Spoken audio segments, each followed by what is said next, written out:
ami fidèle, Jésus, tu es l'ami fidèle, Jésus, ami fidèle, Jésus, tu es l'ami fidèle, Jésus, tu es comme toi. Jésus, tu es l'ami fidèle, Jésus,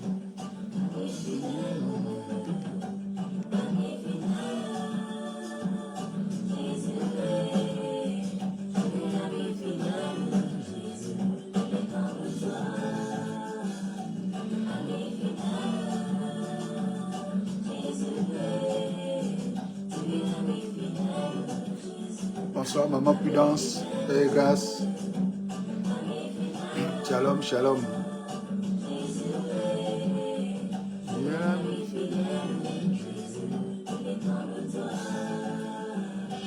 Confie un secret, Jésus.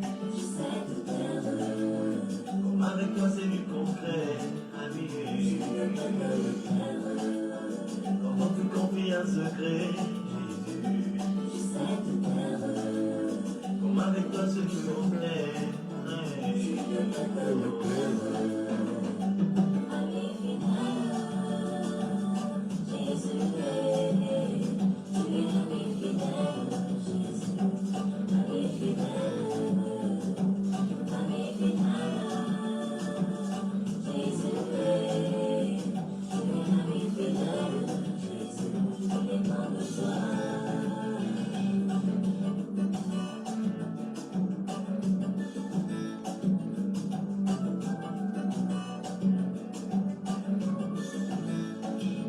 Shalom Maman Laïka, Père et grâce.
Bonsoir Papa Carmel, Père et grâce, bienvenue.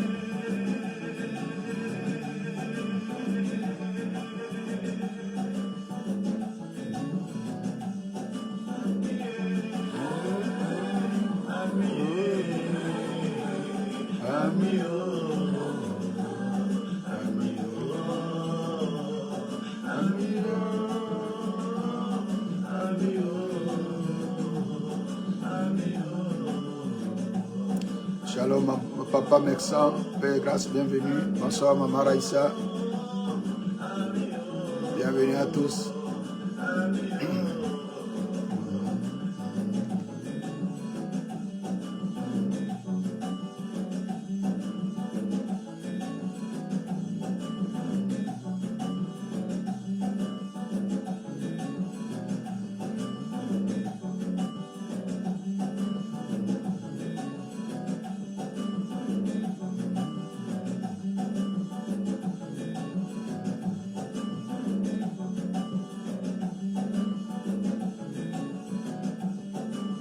Shalom, Papa Stéphane. Bonsoir, shalom, Maman Zizel, paix et grâce.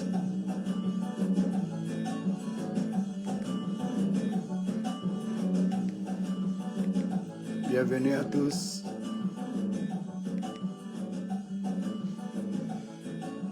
Que Dieu soit loué au nom de Jésus-Christ de Nazareth.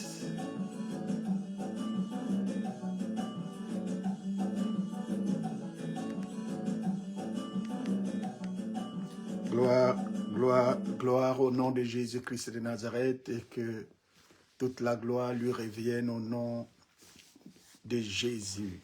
Merci à notre Seigneur de nous accorder encore une grâce de pouvoir être là comme tous les lundis de 21h à 22h. Nous sommes bien-aimés à notre programme le lundi d'enseignement et nous commençons toujours pour rappeler cette configuration qu'il y avait eu lieu entre bien-aimé Jésus, Marie et Marthe. La Bible déclare que Jésus était bien-aimé parti chez Marthe. Bonsoir maman Judith. Et là, la petite sœur de Marthe, Marie, est venue s'asseoir au pied du maître. Au lieu de faire comme sa grande sœur, mais elle a préféré s'asseoir au pied du maître et elle a commencé, bien aimé, à se faire enseigner. Et ça, Jésus a dit, nous a démontré que c'était la bonne attitude, parce que lorsque Marthe, bien aimé, a voulu se lever pour s'offusquer contre ce qui s'est passé, Jésus lui a dit, Marthe, Marthe, tu te préoccupes pour trop de choses pour rien.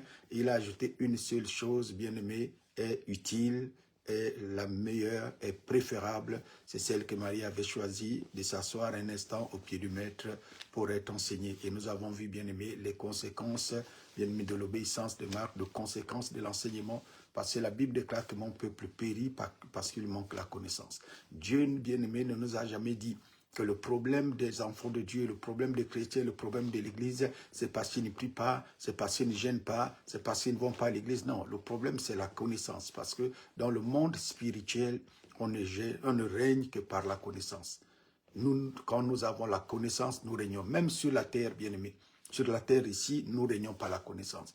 Parce que nous devons savoir que, bien-aimé, la connaissance vaut mieux que tout ce que nous avions que les richesses. La preuve, c'est de voir, bien aimé, chez nous, en Afrique, nous avons toutes les richesses de l'univers, mais nous sommes pauvres. Pourquoi? Parce que ceux qui ont la connaissance pour exploiter ces richesses, bien aimées, sont ailleurs et ce sont eux qui bénéficient de plus.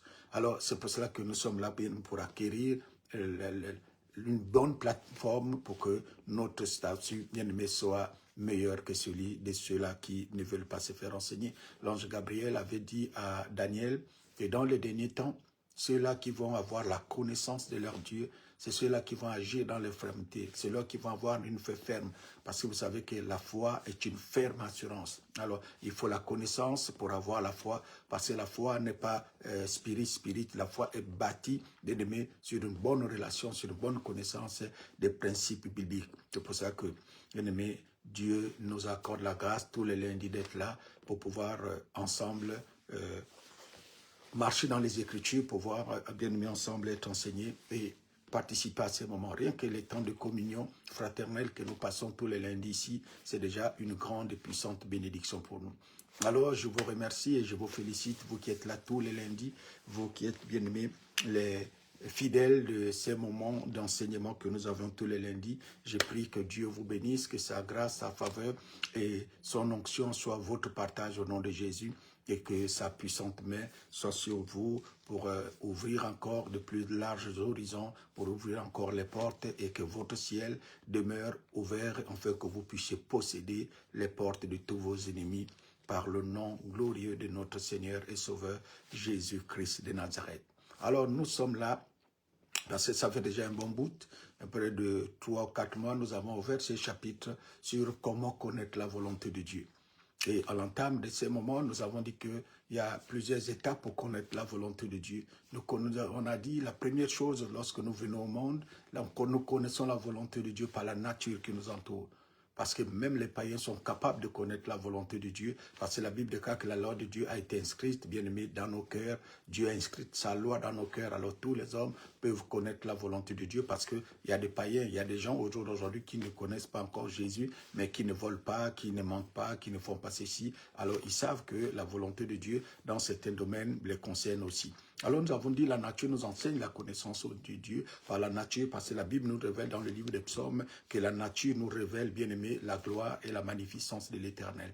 Et deuxièmement, nous avons dit non seulement, bien aimé, par la nature, mais aussi, deuxièmement, par la parole, par les Écritures. La parole, bien aimé, c'est le moyen le plus sûr qui nous amène à la révélation de la connaissance, bien aimé, de Dieu. Et troisièmement, nous avons dit, il n'y a pas plus meilleur, il n'y a pas meilleur enseignant que le Saint-Esprit.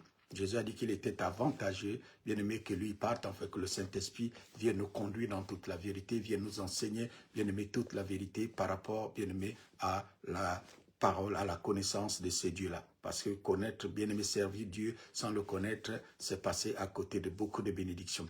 Et nous avons aussi dit que nous connaissons la volonté de Dieu par les dons que le Saint-Esprit nous donne. Parce que quand le Saint-Esprit vient, il nous ouvre les yeux et il nous accorde, bien aimé, des capacités par lesquelles nous puissions rentrer, nous pouvons rentrer en connexion, bien aimé, avec le Seigneur, avec Dieu. Et parmi les dons que le Saint-Esprit, bien aimé, nous accorde, nous avons listé 9 que nous avons l'habitude d'étudier, qui sont, bien aimé, le premier groupe qui sont les 3 premiers dons, les dons, bien aimés, de révélation. Le deuxième groupe, plutôt les dons d'inspiration. Et le deuxième groupe, c'est le don, bien aimé, les dons vocaux. Et le troisième groupe, les dons de puissance. Et nous avons dit que dans les dons de révélation ou les dons d'inspiration, nous avons bien aimé le don de la parole de sagesse, le don de la parole de connaissance et le don du discernement des esprits. Dans le deuxième groupe, nous avons étudié, bien aimé, le don de prophétie, le don de parler diverses sortes de langues, le don d'interprétation de langues. Et dans le troisième groupe, nous sommes bien aimés à le deuxième don. Nous avons commencé par étudier le don de la foi et le don de miracle que nous sommes en train, bien aimés, de voir.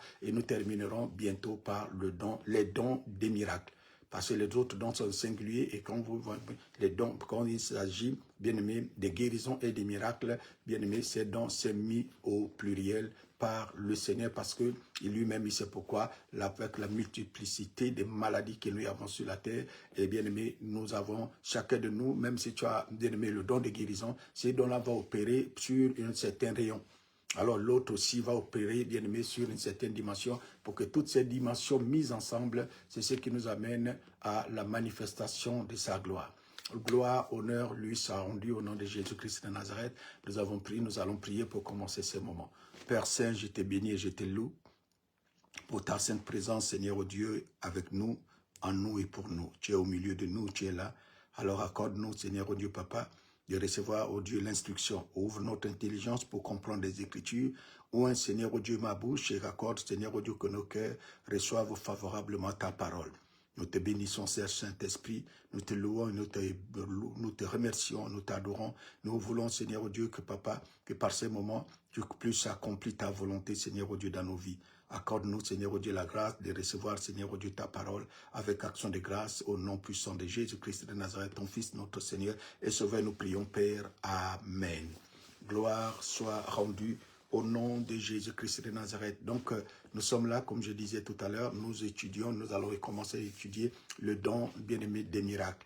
Vous devez savoir que le miracle, bien-aimé, c'est le processus qui vient intervenir, bien-aimé, la norme que nous avons sur la terre. Le miracle, bien-aimé, c'est quand Dieu nous fait intervenir pour déterminer, bien-aimé, une action qui sort de l'ordinaire. Donc, le miracle est un phénomène surnaturel, on peut le dire ici, que Dieu réalise au milieu des hommes. Donc, quand Dieu intervient, ça nous amène dans le domaine du surnaturel. Nous avons dit que le surnaturel, c'est, bien-aimé, quelque chose que l'homme fait et que Dieu vient donner son empreinte dessus. Donc, il y a ce que l'homme fait qui est naturel et Dieu vient donner une empreinte pour donner un surplus pour que ça passe du naturel au surnaturel, donc au-dessus du naturel. Donc, un miracle, bien aimé, c'est une intervention divine. C'est quand Dieu vient de réaliser quelque chose dans le but de faire connaître à l'homme, bien aimé, sa gloire. Vous devez savoir que chaque fois que Dieu accomplit un miracle, ce n'est jamais pour que l'homme puisse s'enorgueillir, mais c'est pour que, bien aimé, Dieu manifeste sa gloire. Donc, la volonté de Dieu dans la manifestation du miracle, c'est pour montrer à l'homme sa gloire et son pouvoir. Enfin, bien aimé, que les gens puissent se tourner vers lui et non vers les hommes. Donc, ça veut dire que si Dieu t'utilise dans la manifestation, le bien-aimé du don des miracles, il faut que tu diriges toute la gloire. Il faut que, bien aimé, toute la gloire soit à Dieu et que tout le monde sache que ce n'est pas toi. Tu n'es que le canal par lequel, bien aimé, le miracle passe. De la même manière, le tuyau ne peut pas s'enorgueillir de contenir l'eau. Non, le tuyau n'est que le canal par lequel, bien aimé, l'eau passe d'un point pour atteindre un autre point. Alors le tuyau ne dira jamais que c'est mon eau. L'eau n'appartient pas au tuyau, le tuyau n'est que le canal. Et c'est la même chose, bien-aimé, pour nous. Nous sommes des canaux par lesquels la puissance de Dieu, bien-aimé, va être véhiculée pour toucher, bien-aimé, les multitudes, pour toucher le point que Dieu a dessiné. Donc, au travers des miracles, bien-aimé, l'homme peut faire l'expérience concrète de l'amour de Dieu pour lui et par rapport à la présence de Dieu, bien-aimé, dans sa vie, ou dans la vie des bien-aimés, dans la manifestation de ce qui est en train de se passer. Donc, par, bien-aimé, le don des miracles, l'homme peut savoir que Dieu est en train d'intervenir au milieu de nous. Puisque Dieu est esprit, Dieu, nous ne le voyons pas. Alors, mais nous pouvons voir sa manifestation. De la même manière, nous ne voyons pas le vent, mais nous pouvons voir les arbres bouger. Quand nous voyons bien-aimé, les feuilles des arbres bouger, nous savons que le vent est en train de souffler d'une certaine vitesse. Alors, nous aussi, les enfants de Dieu, nous ne devons pas, bien-aimé, oublier cela. Parce que le plus souvent, quand il y a ces genres d'intervention au milieu de nous, nous sommes là dans l'expectative et nous ne savons pas que c'est le moment, chaque fois que, bien-aimé, que Dieu produit un miracle devant toi, c'est, bien-aimé, une occasion que le ciel te donne pour glorifier Dieu. Alors, le plus souvent, les gens sont là en train de dire « Waouh, waouh, waouh ». Non, ne reste pas là à dire « Waouh ». Glorifie Dieu parce que son intervention est palpable devant toi. Tu es un témoin de la manifestation de Dieu. La manifestation de sa gloire, la manifestation, bien-aimé, de sa puissance. Donc, prochainement, quand un miracle se produit, bien-aimé, devant toi, rends gloire à Dieu, parce que, bien-aimé, il faut que la connaissance t'amène à réaliser que si ce miracle est accompli, Dieu est là. C'est ce que j'ai l'habitude de dire aux gens. Par exemple, quand nous aidons les frères et sœurs pour recevoir le baptême du Saint-Esprit. La Bible, dans l'enseignement, bien-aimé, de la parole de Dieu, la Bible déclare que Jésus seul baptise du Saint-Esprit.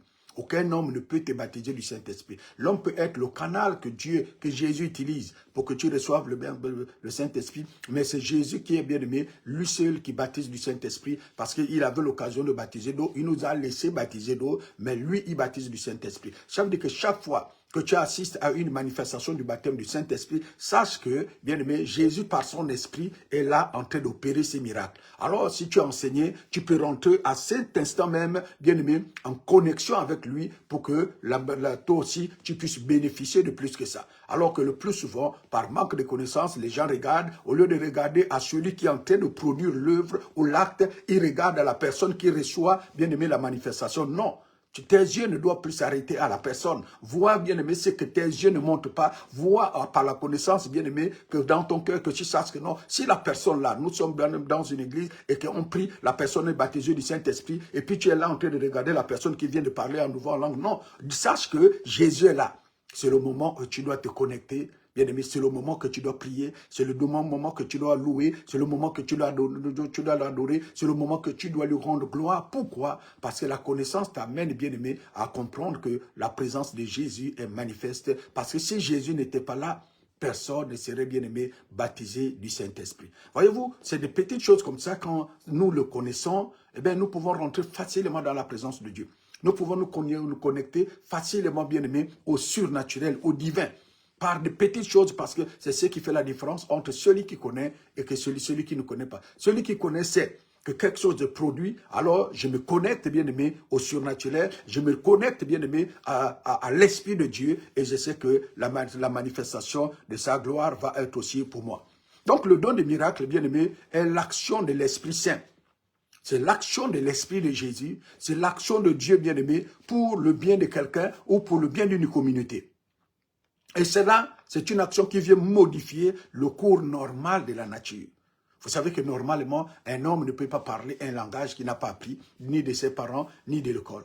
Mais Dieu vient par, bien-aimé, une action surnaturelle, eh bien, tu peux parler une langue que tu n'as pas appris. Par exemple, ceux qui reçoivent la grâce de parler diverses sortes de langues, eh bien, tu peux parler, bien-aimé, chinois alors que tu n'as jamais appris chinois. Tu peux parler arabe alors que tu n'as jamais appris de parler arabe. C'est pour ça que dans la manifestation de dons, quand nous avons étudié, bien-aimé, le don de parler diverses sortes de langues, nous avons fait une distinction, bien-aimé, palpable entre la capacité que le Saint-Esprit donne à tous les chrétiens de parler en langue et celui qui reçoit le don, bien-aimé, de parler diverses sortes de langues. De la même manière que dans la manifestation, bien aimé, de foi, nous avons dit qu'il y a la foi qui est commune à tous les hommes, bien aimé, à tous les êtres humains. Il y a une foi particulière que le Dieu, bien aimé, nous donne. De la même manière, bien aimé, quand nous sommes en train d'étudier le don des miracles au jour d'aujourd'hui, tous les chrétiens sont appelés à faire des miracles, mais il y a la manifestation, bien aimé, de l'Esprit sur certaines personnes bien spécifiques qui ont aussi un don. Pourquoi? Parce que Jésus a dit, voici les miracles qui accompagneront tous ceux qui auront cru. Ça veut dire qu'ici, nous n'avons pas besoin d'un don quelconque,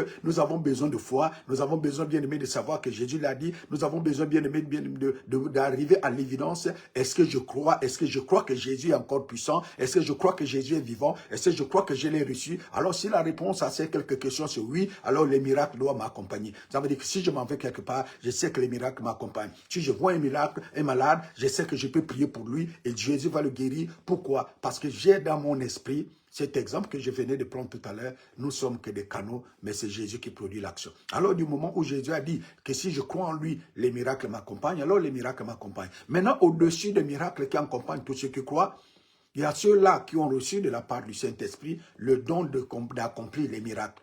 Le don de venir, bien aimé, changer le cours naturel des choses pour que le surnaturel rentre, bien aimé, en compte. De venir changer ce qui est anormal pour, bien aimé, l'amener au surnaturel par rapport à l'action de Dieu. Donc le miracle est une intervention claire, sensible et visible de Dieu dans le cours ordinaire, bien aimé, de la nature. Je dis bien, le miracle est une intervention claire et bien aimé, sensible et visible de Dieu dans le cours normal de la nature. Ou même, bien aimé, quand nous venons dans le cours des événements par des guérisons instantanées, par des maladies, bien aimé, incurables qui guérissent, par des résurrections de morts, par des phénomènes extraordinaires de la nature que Dieu produit au travers de nous. Et c'est là, je voudrais insister un tout petit point, parce que vous devez savoir que depuis que Jésus est venu sur la terre, d'ailleurs, depuis que Jésus a envoyé l'homme sur la terre, la Bible déclare que Dieu a fait un choix volontaire.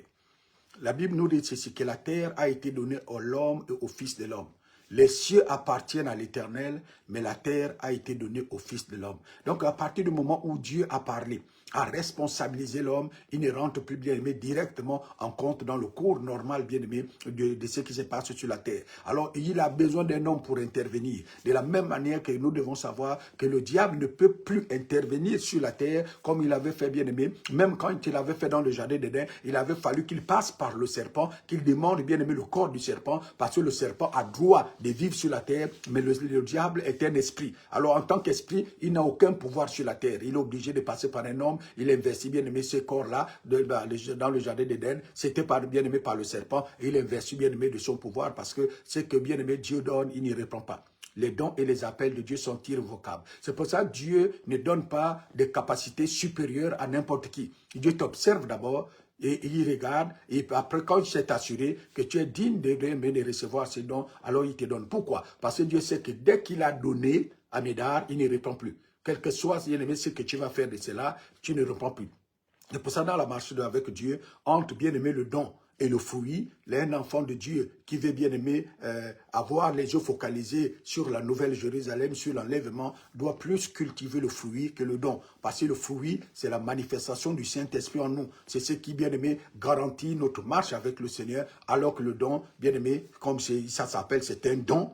Nous n'avons besoin de rien, nous n'avons pas besoin de travail, mais pour avoir le fruit, bien aimé, nous avons besoin d'un processus. Nous avons besoin, bien aimé, qu'un arbre soit entretenu. Nous avons besoin d'un certain nombre de choses. Mais le don, c'est quelque chose, bien aimé, qu'on nous a donné. Et puis, à partir de ce moment, c'est nous qui le gérons comme nous le voulons. Et comme je disais tout à l'heure, les dons et les appels sont irrévocables. Si Dieu t'a donné un don, eh bien, tu peux l'utiliser comme tu veux. Si tu ne veux pas l'utiliser, il reste là dormant. Mais le jour que tu te réveilles comme ce soir, pour dire, ah, Dieu m'a donné le don. Et à partir de ce moment, tu l'utilises. Je vais faire une petite parenthèse pour revenir à une pensée qui monte dans mon esprit. Parce que beaucoup de chrétiens, beaucoup d'enfants de Dieu ont toujours cette même question.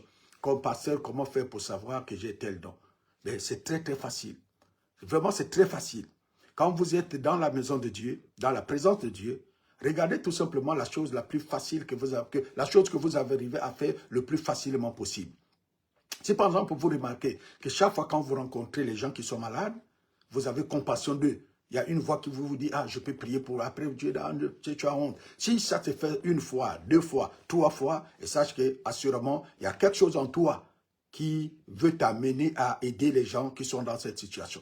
Ou quand tu arrives à un endroit, tu vois bien que quand quelqu'un a des problèmes, tu as envie de lui donner, tu as envie de lui donner. Et ça, ce qui est bien aimé, c'est peut-être un don de libéralité que Dieu t'a donné. Il y a d'autres personnes, des fois, ils n'ont rien, mais ils ne supportent pas voir les autres souffrir, ils sont en train de donner. Donc, il y a ces choses-là que nous avions, bien aimé, autour avec nous, tout simplement de savoir qu'est-ce qui me vient le plus facilement. Tu as envie de prier pour les autres, tu as envie de faire ceci, tu as envie de toujours d'exhorter les autres. Eh bien, c'est peut-être un don de prophétie que tu as, parce que la prophétie, bien aimé, se manifeste par l'exhortation, par la consolation et par l'édification. Tu vois, chaque fois qu'un frère ou une sœur ne vient pas à l'église et tu cours pour aller chercher cette personne-là, peut-être que c'est ça, c'est là que Dieu te donne. Ah ben, c'est comme ça que nous découvrons quel est le don que Dieu nous a donné. Et à partir de ce moment, quand tu commences à l'utiliser, tu vas voir qu'il n'y a pas d'effort à faire, ça coule comme bien aimé, comme sur les roulettes. À partir de ce moment, c'est le don que Dieu t'a donné. Maintenant, la deuxième méthodologie, c'est tout simplement demander au Saint-Esprit de t'aider à ce que cela te soit révélé. Et le Saint-Esprit va te révéler le don qu'il a donné, parce que n'oublions pas que tous les 9 dons, c'est le Saint-Esprit qui nous les donne. Ce n'est pas le pasteur, ce n'est pas le bishop, ce n'est pas un homme, c'est le Saint-Esprit qui nous le donne. Et le Saint-Esprit les donne, le premier don initial, il te le donne le jour de ta nouvelle naissance. Maintenant, au fur et à mesure que tu grandis, tu peux aussi aspirer au don que tu veux. Aspirer le don qui correspond avec toi. Et à partir de ce plus que la Bible nous exhorte à aspirer au don le meilleur. Ah ben, tu peux demander à Dieu, Seigneur, donne-moi, accorde-moi ces dons, accorde-moi ces dons, accorde-moi ces dons. Mais tu dois savoir que quand le deuxième don auquel que tu dois aspirer vient, eh bien, il vient pour bien aimer t'amener encore à faire plus d'efforts. C'est pas parce que tu n'utilises pas déjà le premier don et que le Seigneur va te donner le deuxième don. Non. Pourquoi? Parce que la Bible déclare que ce n'est que quand tu es fidèle aux petites choses, donc aux choses initiales, que le Seigneur t'accorde, bien aimé, de nouvelles choses. Alors si tu n'es pas déjà fidèle au don qu'il t'a donné, et puis tu demandes un autre don, comment veux-tu, bien aimé, que quelqu'un de sérieux puisse t'honorer ou puisse t'exaucer? Puisque ce qui est là, la première chose, tu ne peux pas prendre passion de ça, on ne va pas te donner bien aimé de plus grand, parce qu'on sait que tu ne vas pas tout simplement prendre soin de ce qui est bien aimé plus grand que la première. Donc, par rapport aux dons, tu peux opérer dans les 9 dons aussi, dans la manifestation de 9 dons. Pour opérer dans la manifestation de 9 dons, qu'est-ce qu'il faut faire? Et tout simplement, c'est bien aimé, marcher dans la plénitude du Saint-Esprit. Si tu es rempli du Saint-Esprit tout le temps, eh bien le Saint-Esprit va mieux bien aimer se servir de toi que de celui qui a le simple don. Parce que je disais tout à l'heure et j'insiste encore, c'est le Saint-Esprit bien-aimé qui nous attribue le don, qui nous communique le don. Alors si tu marches avec lui, pleinement avec lui, c'est que lui, il a les 9 dons en lui. Alors il peut t'utiliser dans la manifestation des 9 dons comme bien-aimé. Il lui plaît selon les besoins de son royaume et de les besoins de la manifestation bien-aimée de sa personne pour glorifier Jésus. Et troisièmement, ce soir, je voudrais que nous tombions d'accord que tout ce que le Saint-Esprit fait, il le fait pour un but. Le Saint-Esprit ne se glorifie jamais lui-même. Le Saint-Esprit glorifie toujours Jésus. Donc, quand il y a les miracles servent à glorifier Jésus. Les miracles servent, bien aimé, à diriger les gens vers Jésus, à diriger l'attention des gens vers Jésus et non vers nous. C'est pour ça, tout à l'heure, je disais, bien aimé, au début, que dès qu'un miracle se fait devant toi, ne vois pas la personne qui reçoit le miracle. Vois, bien aimé, celui qui accorde le miracle à cette personne. C'est pour ça que je prenais l'exemple, par exemple, du baptême du Saint-Esprit que nous avons l'habitude d'expérimenter presque chaque fois, tous les dimanches, ou le parler en langue. Bien que le parler en langue, quand nous l'avons déjà reçu, quand Jésus t'a baptisé, eh bien, comme c'est une capacité, à partir de ce moment, tu peux parler en langue matin, midi et soir quand tu veux, parce que il t'a déjà donné. Il a dit, dès que le fleuve d'eau vive coule, ben, le fleuve coule, et à partir de ce moment, il a dit, bien aimé à la femme samaritaine, que tu n'auras plus jamais soif. Ça veut dire que tu ne viendras plus jamais demander à Dieu, Seigneur, j'ai soif, donne-moi, accorde-moi bien de recevoir le baptême du Saint-Esprit. Non, quand nous recevons le baptême du Saint-Esprit, une fois, quand nous avons parlé en langue, à partir de ce moment, c'est maintenant de notre responsabilité de parler ou de prier en langue quand nous voulons, comme nous voulons, où nous voulons, parce que c'est une capacité bien aimée que Dieu nous donne et nous devons tout simplement l'exercer à partir de ce moment tout va. Donc, apprenons désormais à nous connecter bien aimé au Seigneur, au Saint-Esprit, chaque fois qu'il y a une manifestation du miracle. Il faut que bien aimé, tu puisses aiguiser ta sensibilité spirituelle. Il faut que désormais, bien-aimé, tu saches ce que Dieu est en train de faire. Que quand tu vois un miracle, quand tu vois une opération divine dans la vie de quelqu'un, sache qu'il y a l'Esprit de Dieu qui est en train d'opérer. Et puis, tu ne restes pas là dans l'expectative de voir, pourquoi les gens tombent, pourquoi les gens font ceci. Non, connecte-toi à l'Esprit qui est en train d'agir en ce moment. À partir de ce moment, tu vas voir beaucoup de choses vont être faciles, bien aimé pour toi. Connecte-toi. Parce que ce qui manque à beaucoup d'enfants de Dieu, c'est la capacité ou c'est la connaissance de se connecter, bien aimé, au divin, quand le divin opère, bien aimé, chez les autres. Je vais vous prendre l'exemple que la Bible dit. La Bible dit, à Bethesda, il y avait une piscine. L'histoire que nous connaissons de la piscine de Bethesda. Et la Bible déclare que cette piscine avait une particularité, elle avait 7 portiques. Et de temps en temps, l'ange venait remuer les eaux. Et quand l'ange remuait les eaux, la première personne qui tombait, bien aimé, recevait son miracle. Ça dit quoi? Ça veut dire que chaque fois que les gens voyaient les eaux remuer, ils savaient qu'il y avait un miracle quelque part. Alors, ça, c'est l'enseignement que Jésus a voulu donner à cet homme. Que si les gens tombent, quand l'ange remue, les gens tombent. Alors, si je suis là, ça veut dire que même si l'eau n'est pas remuée, si tu te connectes à moi, tu es guéri. C'est pour ça qu'il a demandé à cet homme-là, parce que je suis venu vers toi, est-ce que tu vas être guéri? Ne me donne pas des excuses, est-ce que tu vas être guéri? Quand la personne a dit oui, il dit prends ton lit, rentre. Ça veut dire que chaque fois que Jésus est là, bien aimé, connecte-toi à lui. Chaque fois que tu vois une manifestation, chaque fois que l'eau est remuée, chaque fois que la parole est sortie, chaque fois que tu reçois le rhéma, connecte-toi, bien-aimé, à l'esprit qui est, bien-aimé, en train d'accorder le rhéma. Connecte-toi, bien-aimé, à cette onction et tu verras, bien-aimé, beaucoup de choses se produire dans ta vie. Donc, quand on parle de l'eau, nous parlons de guérison, lorsque Dieu accélère le processus auquel, bien-aimé, on aurait pu alourdir à travers, bien-aimé, les moyens naturels, comme les interventions chirurgicales quand les gens sont malades, aller voir le médecin, prendre le repos, parler, bien-aimé, des miracles et des guérisons qu'aucune science médicale ne pourrait réaliser, bien-aimé, que Dieu seul est capable de faire. Nous prenons par exemple le cas de quand les gens sont malades. Dieu opère des miracles le plus souvent quand il sait, bien-aimé, qu'en dehors de lui, tu ne peux pas accéder à la guérison. Parce que les gens se posent la question de fois, oh, pasteur, on a prié pour moi une fois, 2 fois, 3 fois. Mais quand Dieu sait que tu peux aller prendre un comprimé d'aspirine et le mal de tête va passer, il ne va pas gaspiller le don pour ça. Il sait qu'il y a la solution là à côté. Parce qu'il faut que nous sachions comment le Seigneur marche. Il faut que nous comprenions que le degré que nous avons aujourd'hui, par exemple, de la technologie, de la médecine, ce n'est pas le même cas que Jésus. Alors que c'est Dieu, même quand nous prions. Je parlais, je pense, c'était aujourd'hui, cet après-midi, avec une sœur qui m'a posé un certain nombre, parce que pour cette telle situation, je prie et je n'arrive pas, Dieu ne me répond pas. Je dis, ma maman, quand Dieu ne te répond pas dans un certain domaine, c'est que Dieu s'est assuré que tu connais la réponse. Et je dis, maman, je sais que toi, tu connais la réponse et tu voudrais que ça vienne de la bouche de Dieu. Donc, comme disent les Ivoiriens, ce n'est pas dans ma bouche que tu vas manger piment. Donc, quand Dieu sait que tu connais la réponse, pourquoi voudrais-tu qu'il t'emmerde, par exemple, pour te répondre? Je vous donne un exemple simple qui me vient ici. Tu fais poser un acte. Par exemple, tu es devant une tentation et tu es tenté, par exemple, de voler de l'argent à ton travail. Tu travailles dans une banque ou dans une structure où tu as la possibilité de gérer un budget et tu as la tenté de voler. Et puis que tu poses la question à Dieu, oh Seigneur, s'il te plaît, parle-moi si je dois prendre un peu ou ne pas prendre. Dieu ne te parlera jamais parce que Dieu sait que tu connais la volonté. Sa volonté, c'est que le vol n'est pas bon. Mais les voleurs n'hériteront pas le royaume de Dieu. À partir de ce moment, il ne va pas te parler. Il te laisse bien aimer prendre la décision qui sied par rapport à la connaissance que tu as bien aimé de sa parole et de sa volonté. Donc, ce genre de choses-là, ne perdons pas notre temps à faire. Donc, mais le plus souvent, Dieu fait des miracles, bien aimé, quand il sait que là, il y a lui qui doit intervenir. Deuxièmement, bien-aimé, le cas le plus probant et le cas, le bien-aimé, que nous voulons voir plus de manifestations. Dieu fait des miracles, comme je disais tout à l'heure au début. Les miracles se produisent pour que Dieu attire les âmes dans le royaume. Pourquoi il n'y a plus beaucoup de miracles dans nos églises? Parce qu'actuellement dans nos églises, 99% des gens qui demandent la guérison, c'est des chrétiens.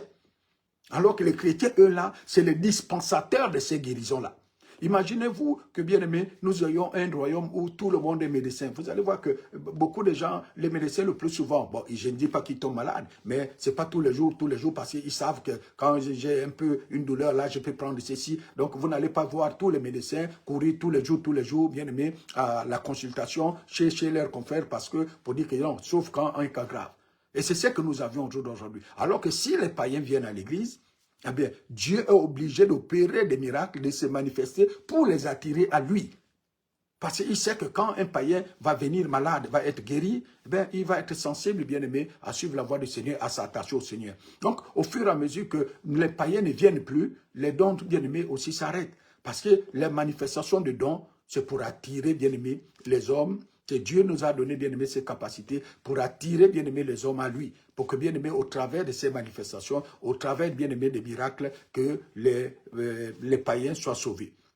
Donc, ne confondons pas, surtout, comme je disais tout à l'heure, la manifestation des dons des miracles dans l'Ancienne Alliance et dans la Nouvelle Alliance. Par exemple, nous connaissons un miracle que nous racontons tous, la séparation de la mer Rouge. C'était un miracle. Je me souviens d'une petite anecdote où un homme était en train de vouloir se moquer des chrétiens. Ils étaient dans une salle d'attente pour attendre un avion. Et puis l'autre disait, oh, vos histoires des chrétiens là, on dit que Moïse a séparé la mer Rouge, alors qu'il y a un phénomène météorologique, il a pris le terme là, qui fait en sorte que une fois, si c'est tous les 100 ans, la mer peut faire ceci, peut se séparer. Et puis, on peut passer à nu et tout. Il y avait un enfant qui était là, qui avait participé, un enfant, un bel jeune garçon de 7 ans qui participait à l'école du dimanche. Et puis le monsieur l'a dit, oh, mais monsieur, ce que vous dites là, ça dit que c'est encore le miracle le plus puissant. Parce que si Dieu sépare la mer Rouge, et que, non, le garçon lui a dit, parce que si c'est un phénomène naturel, que la mer se sépare et que les gens passent à nu, et que Pharaon qui avait les chars puisse bien aimé être noyé, c'est encore un miracle plus grand que celui que Moïse a fait. Et les gens se sont mis à rire et ce professeur d'université a été bien aimé dans la honte pour montrer qu'un jeune garçon de 7 ans, Dieu a utilisé un jeune garçon de 7 ans pour l'humilier, pour dire que ta connaissance, ce que tu veux faire passer pour connaissance n'est que bien aimé de la rigolade. Parce que le garçon lui a dit, que seulement si c'est un phénomène naturel et que les autres sont passés et que celui qui vient avec des chars n'est incapable de passer, ben ce n'est pas un seul phénomène. À partir de ce moment, c'est encore un miracle 2 fois plus grand que celui de séparer la mer Rouge. Donc nous savons bien aimé que lorsque Moïse a séparé la mer Rouge, c'était un miracle. Et je peux vous parler par exemple d'un deuxième miracle qui a eu lieu. La Bible déclare qu'un jour, il y a eu une contestation entre les anciens d'Israël et Moïse et Aaron. Et comme nous savons tous, les hommes sont toujours là. Ils ont commencé à parler. Oh non, si Moïse a fait en sorte que c'est Aaron qui soit le souverain sacrificateur, parce que Aaron, c'est son grand frère, ils sont de même père, ils ont de même mère. Ce n'est pas Dieu qui l'a appelé, c'est quelque chose de copinal, c'est quelque chose de familial. C'est des choses que nous avons l'habitude bien aimé d'entendre dans nos églises tous les jours. Oh non, c'est parce que telle personne est responsable, c'est parce qu'elle a des accointances avec le pasteur. Et si c'est là, moi par exemple, je peux vous dire que j'ai déjà reçu ça, où on a la personne qui avait dit ça, je l'ai appelé. J'ai dit, la personne que tu dis là, qu'on a des accointances avec elle, tu sais, depuis quelle date elle est ici à l'église, toi tu es là, ça ne fait que tant d'années, elle a le double d'années que toi, et tu voudrais que tu sois responsable avec. Quand on lui a dit le nombre d'années que l'autre personne était là, elle a fermé les yeux. Donc, il y a eu ce genre de contestation entre les anciens d'Israël et bien-aimé Moïse et Aaron. Alors, Moïse a dit, ok, je ne peux pas vous empêcher de parler, vous empêcher, bien aimé, de donner vos arguments, mais Dieu lui-même va trancher. Alors, chacun de vous, parce que c'était des traditions, vous savez tous que quand vous avez connu au village, les patriarches ont l'habitude de marcher avec des bâtons.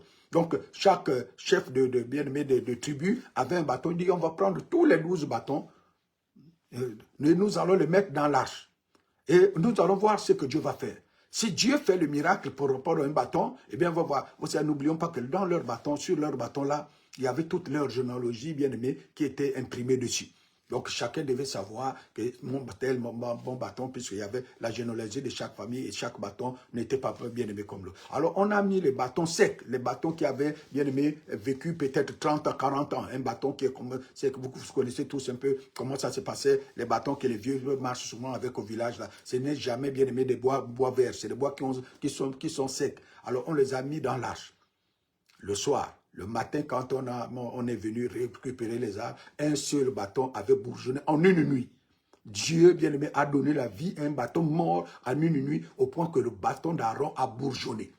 Et à partir de ce moment, tous les anciens d'Israël ont fermé la bouche. Moïse a dit, bon, si c'est moi qui ai fait la combine de nommer Aaron souverain sacrificateur, mais qu'est-ce que Dieu vient faire? Pourquoi Dieu choisit le bâton d'Aaron au nom le vôtre? À partir de ce moment, la constatation, bien-aimé, c'est tu pour toujours. Et tout Israël a compris qu'en vérité, ce n'était pas Moïse, c'était Dieu qui avait choisi Aaron pour que Aaron soit le souverain sacrificateur. Alors, ça, c'est un miracle. C'est ce genre de miracle-là que Dieu faisait. Nous avons, par exemple, dans l'Ancien Testament, cette veuve qui n'avait plus d'argent, dont le mari était un prophète et le mari est mort. Quand le mari est mort, la Bible déclare que le mari a laissé la femme avec des dettes. Et le créancier est venu pour dire à cette femme-là, je vais prendre tes enfants, je vais les vendre, afin que le prix par lequel je vais les vendre, parce que n'oublions pas que les esclaves étaient vendus, bien aimés, à 30 pièces d'argent, comme c'est la somme d'argent que Judas avait vendu Jésus avec. Donc, l'homme se disait que peut-être que cet homme-là devait 60 pièces d'argent, alors en vendant les deux enfants de cette femme-là, il devait récupérer son enfant. Alors la femme est allée voir l'homme de Dieu Élisée, l'homme de Dieu lui a dit, qu'as-tu à la maison? La femme a dit, je n'ai qu'un peu d'huile. Alors je voudrais t'annoncer ce soir que si tu as seulement un peu du Saint-Esprit, ça veut dire que tu as le miracle avec toi. Tout ce qui te manque, bien-aimé, ce n'est pas le miracle, ce qui te manque, bien-aimé, c'est la capacité de canaliser ça. Et l'homme de Dieu a dit à la femme, va prendre des récipients en un si grand nombre. Alors, voyez-vous, il faut des récipients en un si grand nombre. Si tu veux que l'onction coule dans ta vie, il faut des récipients en un si grand nombre. Toi, tu es à l'église depuis des années, tu n'évangélises pas et tu veux bien aimer l'onction, que l'onction coule sur toi. Non, il n'y a pas de récipients. L'onction va couler sur toi pour aller où?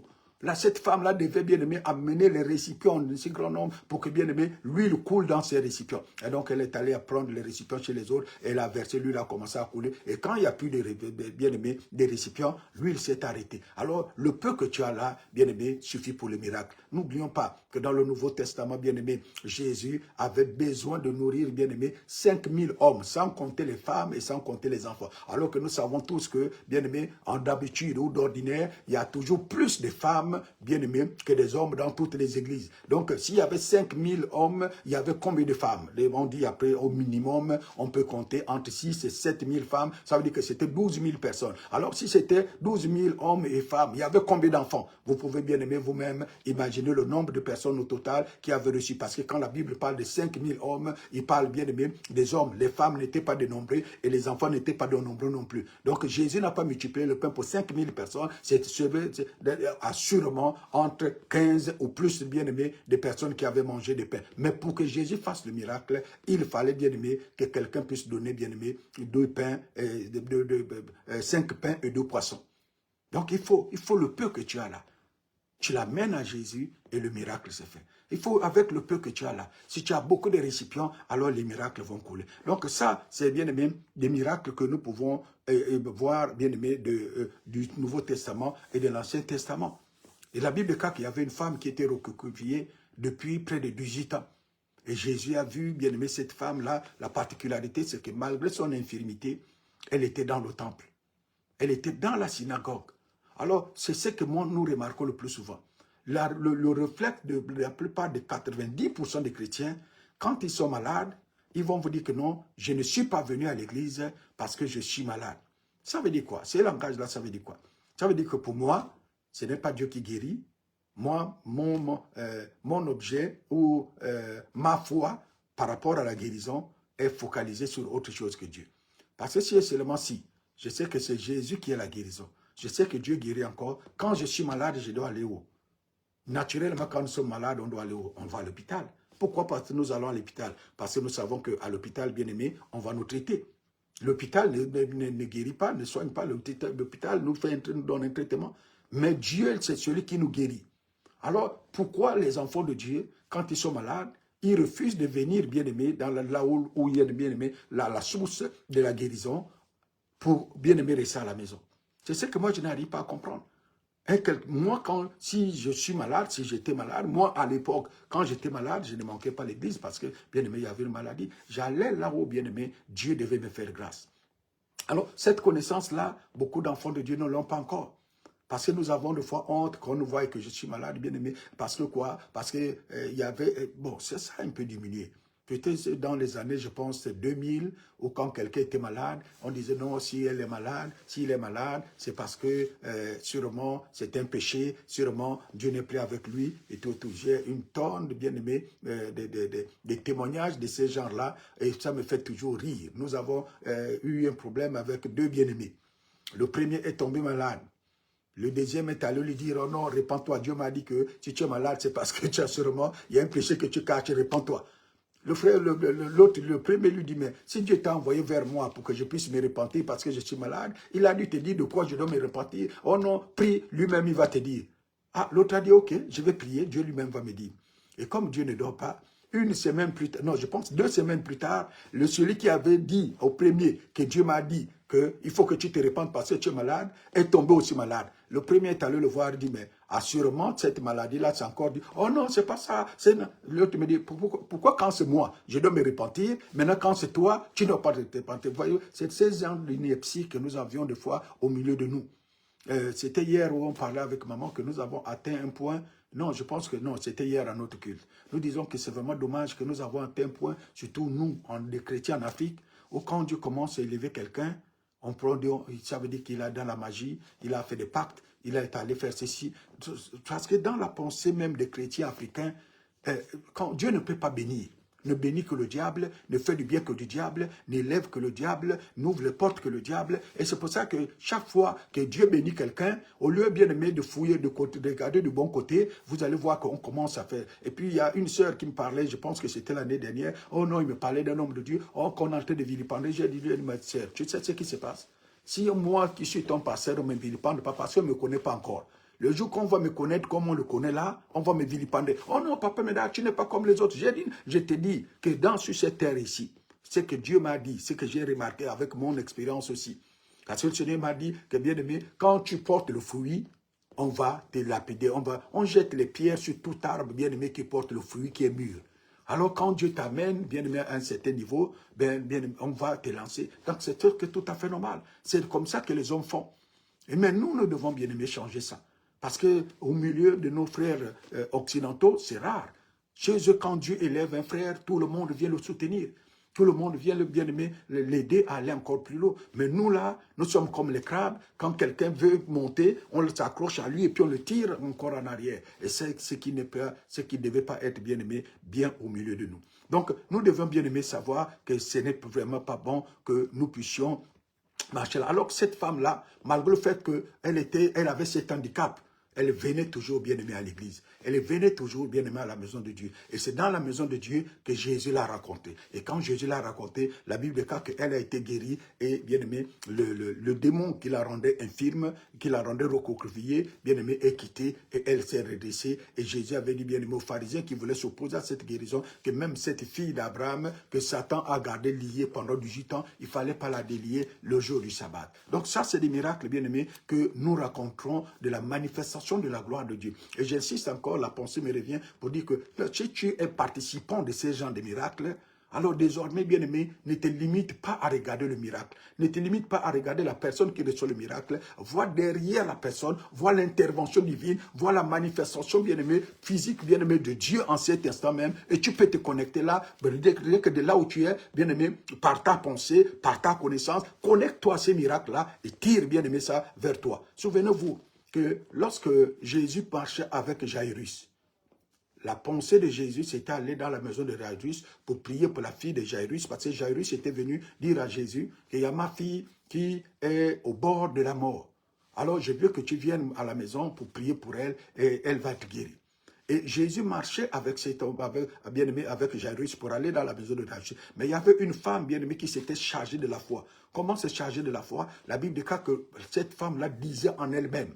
Elle se répétait bien-aimée. Elle avait bien-aimé elle avait huilé sa foi en disant, si je peux toucher le bord de son vêtement, je serai guéri. Je n'ai pas besoin qu'il prie pour moi. J'ai besoin de me connecter tout simplement à lui, de me connecter à lui. Alors la femme là est venue bien-aimée dans la foule. Elle s'est connectée à Jésus qui était en train de passer. Jésus ne s'intéressait pas à elle. Tout simplement parce qu'il savait que si je peux rentrer dans sa présence, je me connecte à lui, je serai guéri. Et quand elle s'est connectée à lui, la Bible déclare que Jésus a senti une force, une vertu qui sortit et pour aller bien-aimé, guérir cette femme-là. Et Jésus s'est arrêté pour dire qui m'a touché. Et les gens ont dit, les pieds, les apôtres qui étaient là, bien-aimés, toute la foule qui était là, il y a tout le monde qui te touche et tu dis que quelqu'un m'a touché. Pourquoi? Parce que l'autre là qui l'a touché ne touchait pas comme ce n'était pas n'importe quel toucher, elle touchait avec la révélation. C'est pour ça que je dis, bien-aimé, que c'est la révélation qui fait la différence entre, bien-aimé, un chrétien et l'autre. parce que l'autre personne touchait Jésus par le mouvement. Oh, je vais toucher Jésus parce qu'il guérit. Non, mais ils n'avaient aucune révélation de ce qu'ils étaient en train de faire.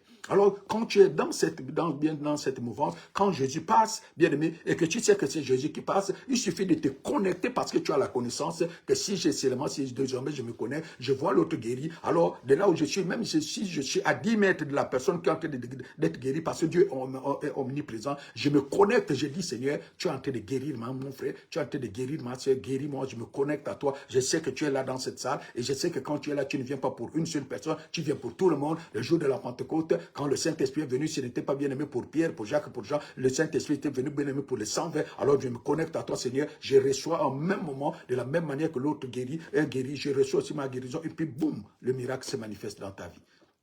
Donc, ça, c'est des miracles, bien aimés, que nous voyons dans le Nouveau Testament. Il y en a une panoplie. Jésus en a fait tellement de miracles. Même le mariage de Cana, où l'eau a été changée en vin, c'est la manifestation, bien aimé, du don des miracles dans la vie de Jésus. Pourquoi? Parce que Jésus, bien aimé, a manifesté les miracles, ou là, a manifesté les 9 dons de l'Esprit, parce que la Bible dit qu'il avait, bien aimé, l'Esprit sans mesure. Aujourd'hui, nous parlerons, il avait la plénitude. Tout à l'heure, je vous disais que si vous avez la plénitude du Saint-Esprit, vous pouvez manifester les 9 dons. C'est pour ça qu'il vaut mieux chercher la plénitude que de chercher un simple don. Jésus a manifesté les 9 dons. Pourquoi? Parce qu'il avait l'Esprit sans mesure. Il avait la plénitude. Alors, bien aimés, nous devons croire à ces dons de miracles dans le cœur. Et nous devons voir à l'Église. Le don de miracle n'est pas donné, bien aimé, au pasteur. Les miracles ne sont pas donnés, bien aimés, aux apôtres, aux prophètes, aux évangélistes. Non, les miracles sont donnés à tous les enfants de Dieu, à qui veut, bien aimé, que le Saint-Esprit puisse se servir de lui. À partir de ce moment, tu nettoies ton canal, tu t'apprêtes, bien aimé, pour être un instrument entre les mains de Dieu, pour être un vase d'honneur. Et quand tu es un vase entre les mains du Maître, alors Dieu va t'utiliser. C'est pour ça que notre église, bien aimé, d'Igoumier, s'appelle, bien aimé, le vase du Maître. Parce que nous voulons que, bien aimé, Dieu puisse se servir de cette œuvre-là pour accomplir sa volonté, pour bien aimer manifester sa gloire sur la terre. Alors, ce que nous devons savoir par rapport à ça, puisque nous sommes en train d'aller vers la fin, c'est que le charisme par lequel, ou l'onction par lequel, bien aimé, le Saint-Esprit vient dans nos vies, ce n'est pas seulement, bien aimé, pour une personne, mais c'est pour tous les chrétiens.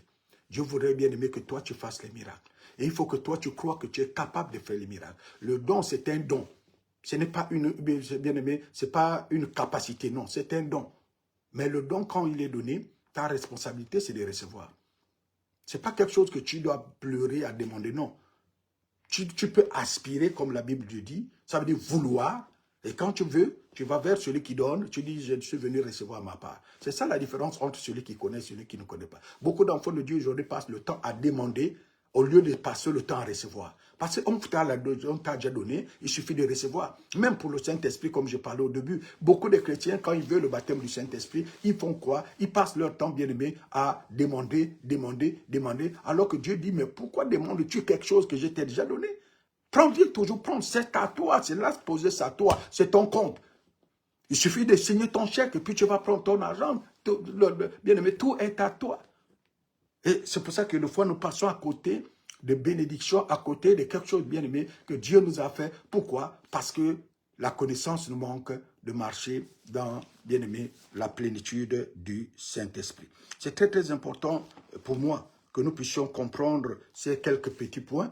Afin que, comprenant ces points, bien aimé, nous allons mieux marcher avec le Seigneur et nous allons être des instruments sûrs et certains dans ses mains. Je vous lis un dernier passage et nous allons nous arrêter par rapport au temps. Marc au chapitre 5, voilà ce que nous rencontrons tout à l'heure, parce que peut-être d'autant diront, oh, le pasteur n'a pas lu la Bible, mais tout ce que je suis en train de vous dire, je suis en train de vous citer la Bible.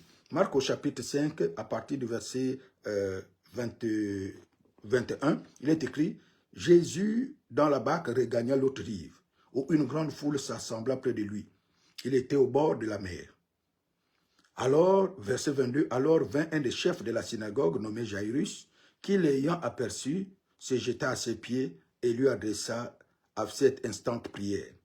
Ma petite fille est à l'extrémité, viens, impose-lui les mains, afin qu'elle soit sauvée et qu'elle vive. Verset 24, Jésus s'en alla avec lui et une grande foule le suivait et le pressait. Or, il y avait une femme atteinte d'une perte de sang depuis 12 ans. Elle avait beaucoup souffert entre les mains de plusieurs médecins. Elle avait dépensé tout ce qu'elle possédait et elle n'avait éprouvé aucun soulagement, mais était allée plutôt en empirant. Ayant entendu parler de Jésus, elle vint dans la foule par derrière et toucha son vêtement. Car, elle disait, si je puis seulement toucher ses vêtements, je serai guérie. Au même instant, la perte de sang s'arrêta et elle sentit dans son corps qu'elle était guérie de son mal. Jésus connut aussitôt en lui-même qu'une force était sortie de lui. Et se retournant au milieu de la foule, il dit, qui a touché mes vêtements? Ses disciples lui dirent, tu vois la foule qui te presse et tu dis, qui m'a touché? Et il regardait autour de lui pour voir celle qui avait fait cela. La femme, effrayée et tremblante, sachant ce qui s'était passé en elle, vint se jeter à ses pieds et lui dit toute la vérité.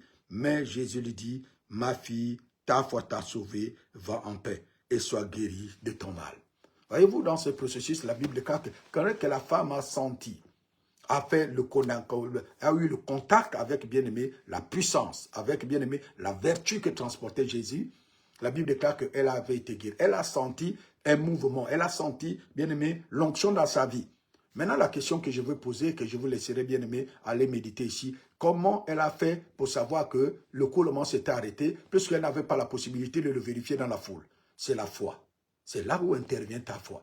C'est là où beaucoup d'enfants de Dieu manquent. On vient de prier pour toi et tu veux d'abord voir avec tes yeux ou avoir une manifestation tangible, physique de cela. Non. La foi est une ferme assurance des choses que l'on espère et une démonstration de ce qu'on ne voit pas. Alors, merci beaucoup à tous. Nous allons, par rapport, bien aimé, à notre temps, nous arrêter par là. Mais nous n'avons pas encore fini avec, bien aimé, le don des miracles. Lundi prochain, Dieu voulant, nous parlerons encore du don des miracles. D'ici là, portez-vous bien. Je vous aime tellement, mais je sais que Jésus vous aime encore plus. Bon début de semaine à vous tous.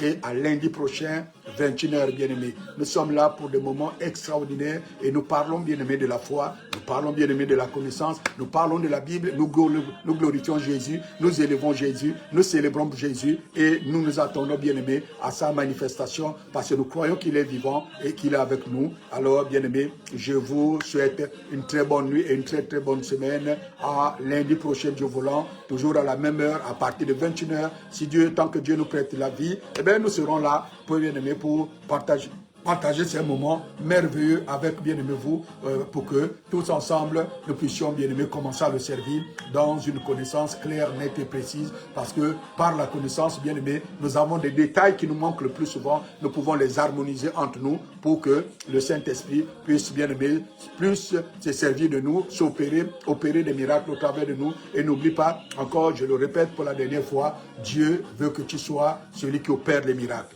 Ce n'est pas Dieu qui opère, c'est toi qui opères les miracles, mais parce que si tu ne le fais pas, il n'y a pas toi. Dieu est la source d'eau et tu es le tuyau qui doit amener l'eau bien-aimée vers la personne qui a soif. N'oublie pas ça. Tu n'es que la source, bien-aimé, tu n'es que le tuyau, mais la source c'est Dieu. Alors, rends gloire à la source, mais toi qui laisses passer l'eau, Dieu te récompensera par rapport à ça. Sois béni au nom de Jésus-Christ de Nazareth, à lundi prochain. Amen. Je vous aime, Jésus vous aime. Alors passez une semaine de victoire. Si tu vois un malade, guéris-le. Ce n'est pas toi qui es bien aimé, ce n'est pas ton problème. Tu es le tuyau qui laisse passer l'eau. Si l'eau est coupée, tu restes toujours le même tuyau. Mais comme l'eau ne manquera jamais, bien aimé, chez Dieu, alors l'eau continuera à couler aussi longtemps que ton tuyau, bien aimé, n'a pas de nœud. L'eau continuera à couler pour aller, bien aimé, arroser des multitudes qui attendent la manifestation de la gloire de Dieu. Je vous aime. À lundi prochain. Au nom de Jésus, bonne nuit à tous. Que la main de Dieu soit sur vous, que sa grâce et sa faveur vous accompagnent, que les portes du bien-aimé vous soient ouvertes et que le ciel vous soit favorable. Au nom de Jésus. Amen. Merci encore, bien-aimés tous, d'être là. Partagez ce que vous recevez, ne gardez pas ça pour vous, parce que, bien aimé, la connaissance doit suivre. L'apôtre Paul a dit à Timothée que ce que tu reçois de moi, confie-le aussi à d'autres personnes. Vous aussi, bien aimé, confiez-le à d'autres personnes qui soient capables de pouvoir le confier aussi à d'autres personnes afin que l'évangile ne s'arrête pas par vous. Alors, à lundi prochain. Amen. Merci à tous. Merci. Prophète des nations. Dans le ventre de ma mère, il me connaissait déjà. Il m'avait déjà établi prophète des nations. Le ciel me connaît, Jésus me connaît, l'Esprit me connaît, je suis connu de Dieu. Le ciel me connaît, Jésus me connaît, l'Esprit me connaît, je suis connu de Dieu.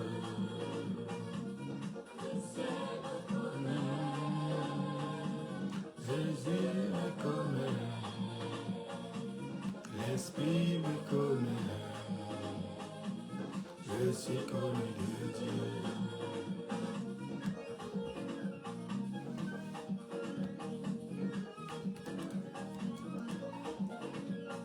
Merci, merci, merci. Bonne nuit à tous. Soyez bénis. À lundi prochain.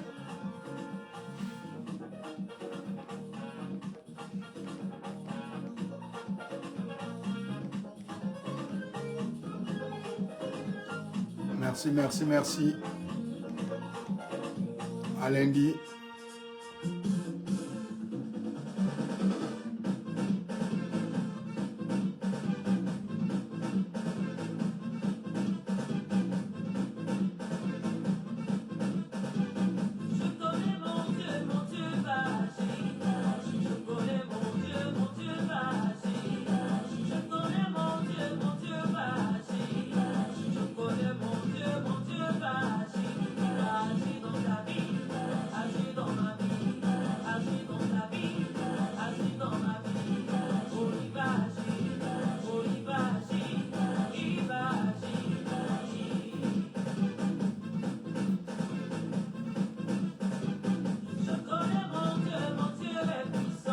Merci, bonne nuit.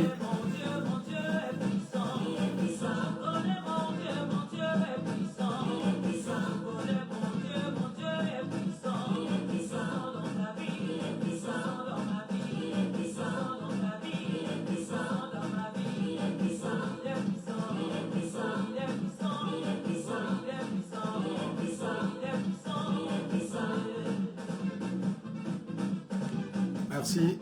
Allez, à lundi prochain. Bonne nuit.